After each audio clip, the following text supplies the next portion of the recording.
manjakany lisaniky ziona okaideriny anarany amin'ity izy tsy ankalaza azy amin'ny aponga tapaka simokanga alleluia soma soma soma soma upe uya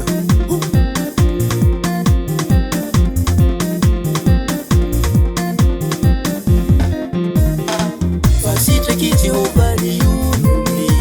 ravahany famonjena nipandefitra okany olona masina ifaly amin'ny voninahitra okioby tsara eo ampandriany izy oka izy fanandrantana anandriamanitra eo ambavany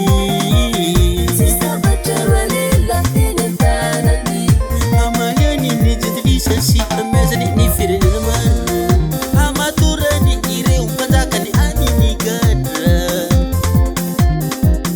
sy ny olo malazany amin'ny Gaddafi mba hanaovany ny fitsarana voasoratra voninahitsy ny olony masina rehetra zany halleluia